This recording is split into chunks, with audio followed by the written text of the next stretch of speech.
السلام علیکم ورحمۃ اللہ وبرکاتہ۔ الحمد للہ رب العالمین والعاقبۃ للمتقین، الصلاۃ والسلام علی سید الاشرف الانبیاء والمرسلین،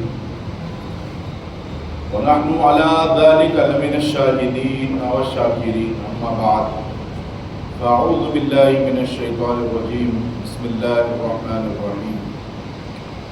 وما آتاکم الرسول فخذوه وما نهاکم عنه فانتهوا، صدق اللہ العظیم۔ قال اللہ تبارک وتعالی فی شان عظمت حبیبہ الکریم، ان اللہ وملائکتہ یصلون علی النبی یا ایھا الذین آمنوا صلوا علیہ وسلموا تسلیما، اللہم صلی علی سیدنا اللہم صل وسلم وزد وبارک علی النبی محمد وآل محمد، سید الرجال المفضل، یا بحر الکمال یا جمال یا محمد صلی اللہ علیہ وسلم۔ معزز و مکرم و محترم سامعین کرام، گزشتہ کے جمعوں سے الحمدللہ ہم ذکر سرکار سیدنا حضور غوث الورا رضی اللہ تبارک و تعالی عنہ، اللہ تعالیٰ نے موقع عنایت فرمایا سماعت کر رہے ہیں۔ معزز سامعین کرام، سرکار شہنشاہ بغداد سلطان الاولیاء رضی اللہ تبارک و تعالی عنہ کو جس مرتبے پر اللہ سبحانہ و تعالی نے فائز فرمایا ہے، رہتی دنیا تک، امام مہدی علیہ السلام کی آمد تک، نہ کسی نے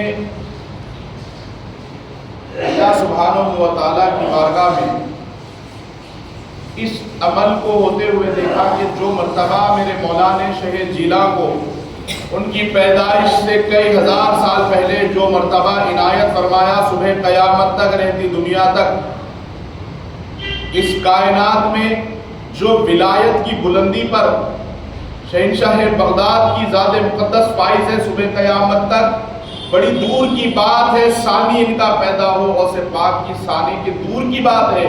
غوث پاک رضی اللہ تبارک و تعالیٰ عنہ کے سائے کے برابر بھی کسی کو ولایت میں وہ حصہ نہیں مل سکتا۔ سرکار آقا کریم دستگیر رضی اللہ تبارک و تعالیٰ عنہ کو اللہ سبحانہ و تعالیٰ نے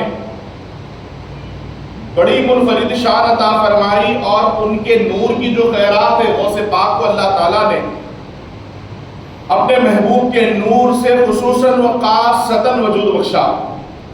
اور غوث پاک کے نور کی خیرات اگر دیکھنی ہو تو اجمیر کی رونقیں دیکھ لو، مہرولی کی رونقیں دیکھ لو، دربار محبوب الہی دیکھ لو، پاک پٹن شریف دیکھ لو، کلیر شریف دیکھ لو، دیوا شریف دیکھ لو، ناگپور میں تاج الاولیاء کا روضہ دیکھ لو۔ معزز سامعین کرام، یہ ہزار ہاں نہیں لاکھ ہاں اولیاء اللہ کے دربار، ان کی گنبد، ان کے دربار کی رونقیں یہ بتا رہی ہے کہ یہ جو کرنیں پھوٹ رہی ہیں نور کی، ان تمام کا جو بڑا جنکشن ہے وہ بغداد میں ہے۔ آج ان کے درباروں میں جو بلندی ہے، آپ بندہ نواز کا روضہ دیکھو یا دیگر اولیاء کرام کی چوکھٹ دیکھو، وہاں کی رونقیں دیکھنے کے بعد آپ غور کریں، ایک نور کی خیرات ہے بغداد شریف سے جو اتنے اولیاء کرام کی صورت میں ہمارے درمیان میں موجود ہے۔ معزز سامعین کرام، یہ وہ ہستی ہے کہ جو خیرات اللہ سبحانہ و تعالیٰ اپنے بندوں کو عطا فرماتا ہے۔ جیسے کہ میں نے خطبہ مسنونہ میں آیت کریمہ کی تلاوت کا شرف حاصل کیا، جس آیت کو میں نے آپ تمام کی خدمت میں پیش کرنے کی سعادت حاصل کی، اللہ سبحانہ و تعالیٰ قرآن پاک میں ارشاد فرماتا ہے کہ اے لوگوں، وَمَا آتَاكُمُ الرَّسُولُ فَخُذُوهُ، کہ میرا محبوب جو تمہیں دے وہ اپنا دامن پھیلا کر میرے محبوب کی بھیک لے لو، جو میرا محبوب عطا کرے اسے لے لو، اور وَمَا نَهَاكُمْ عَنْهُ فَانْتَهُوا، جس سے میرا محبوب تمہیں روک دے اس سے رک جاؤ۔ اسے پتا کیا چلا؟ اللہ سبحانہ و تعالیٰ کے خزانے میں جو کچھ خیرات ہے وہ محمد کریم صلی اللہ تعالیٰ علیہ وسلم اپنے دست مبارک سے تقسیم فرماتے ہیں، اور رسول اللہ کے خزانے میں جو خیرات ہے اپنے غلاموں کو غوث پاک رسول اللہ کے خزانے سے لے کر عطا فرماتے ہیں۔ نہ اس در سے کوئی مایوس ہوتا ہے نہ اس در سے کوئی مایوس ہوتا ہے۔ مایوس کبھی ان کا سوال ہی نہیں رہتا، غوث پاک کا خزانہ کبھی خالی نہیں رہتا۔ وجہ کیا ہے معزز سامعین کرام؟ کبھی نبی کا خزانہ بھی خالی نہیں ہوتا، اللہ کی بارگاہ سے نبی کو عطا ہے، نبی کے دربار سے غوث اعظم کو عطا ہے۔ جیسے اللہ سبحانہ و تعالیٰ نے اپنی شان بیان کرتے ہوئے مثال دی، ہے کوئی میری شان کے مانند؟ اللہ کی شان کون کس طریقے سے؟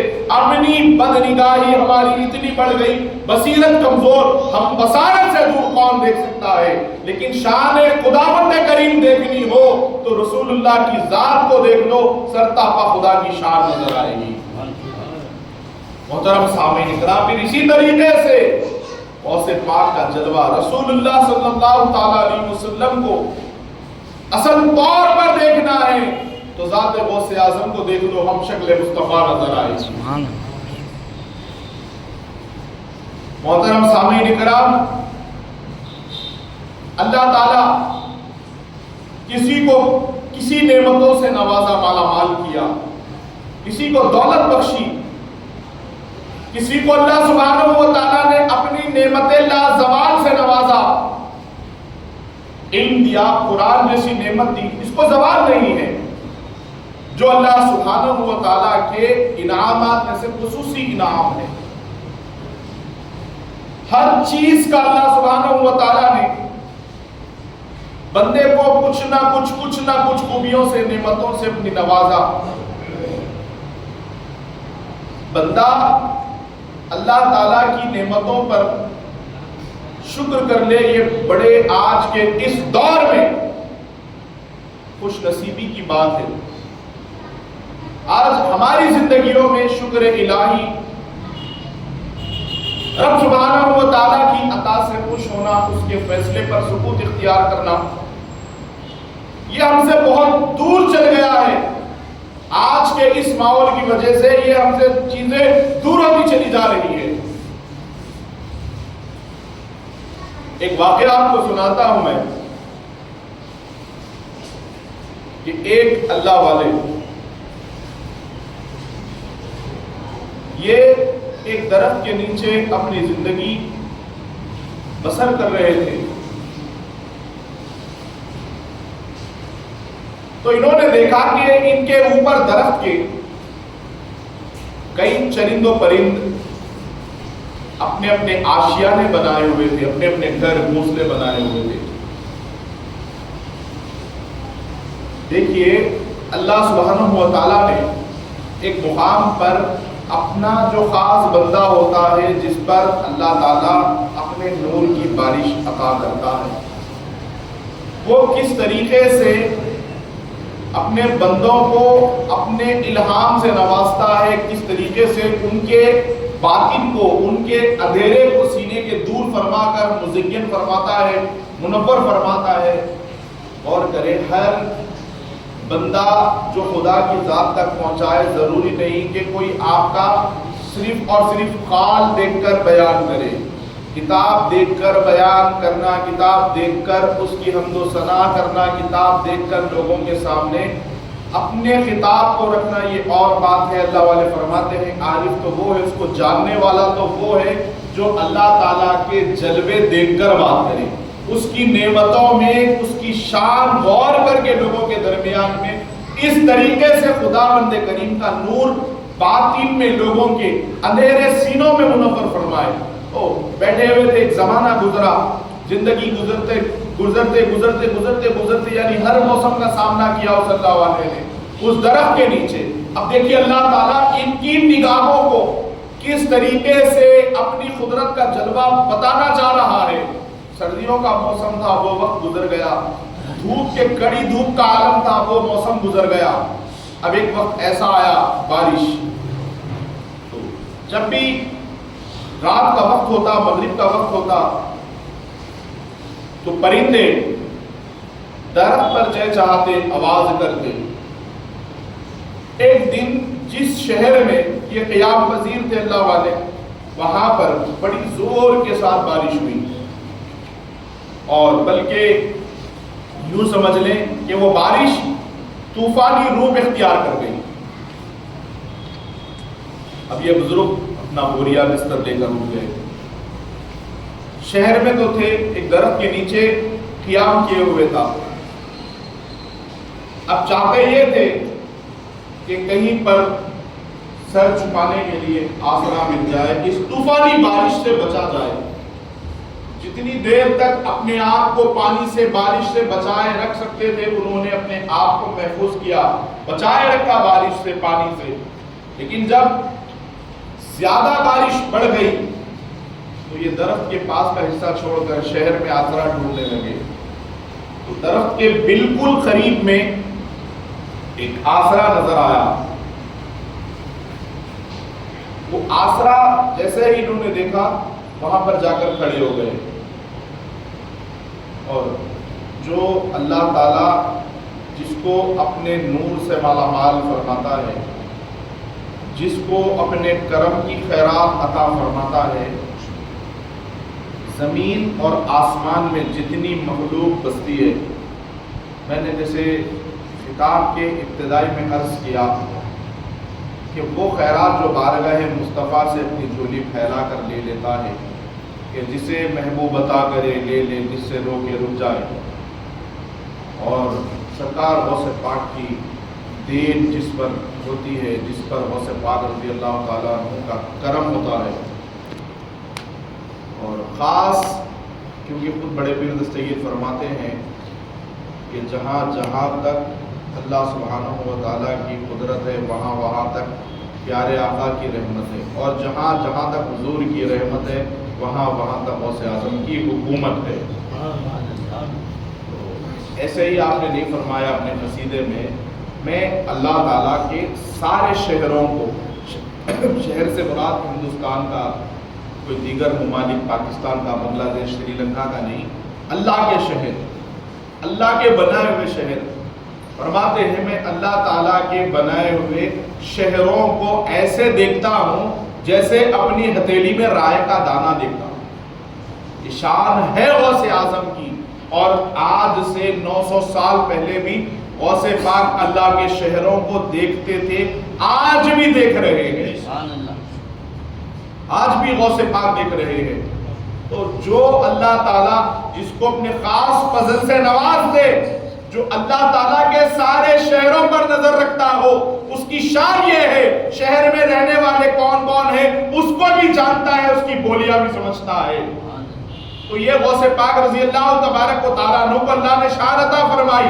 اور جو ان کے سمندر کی خیرات پانے والا ہے، جو ان کے در کی بھیگ لینے والا ہے، پیران پیر کو جو آتا ہے وہ اپنے غلام کو عطا فرما دیتے ہیں. غوث پاک فرماتے ہیں کہ ہم اپنی آپ کی سخاوت لوگوں کو اگر بتانا شروع کر دیں تو فرماتے ہیں آنے والے کو ہر اپنے دربار میں، اپنی خانقاہ میں، اپنی چوکھٹ پہ رخصت ہونے سے پہلے رب کی ولایت کا تحفہ عطا کر کے بھیج دیں. بانٹنے پہ بیٹھے غوث پاک تو ولایت عطا کر دیتے ہیں. اور ولایت محترم سامعین کرام آپ تمام کو معلوم ہے، کسی نے 40 سال محنت کی، مشقت کی، مصلے نہ چھوڑے، ٹھنڈ اور سرد کو برداشت کیا، رب کی رضا کے لیے سرتاپا کھڑے ہو گئے، ہمدن گوش ہو کر عبادت کی، اس کے بعد یہ درجہ عطا ہوا. محترم سامعین کرام، اللہ تعالیٰ جس کے ساتھ ایسا معاملہ چاہتا ہے کہ اسے اپنے قریب کرے تو وہ امتحانات سے گزارتا ہے، جس کا اللہ تعالیٰ نے قرآن پاک میں ذکر کیا.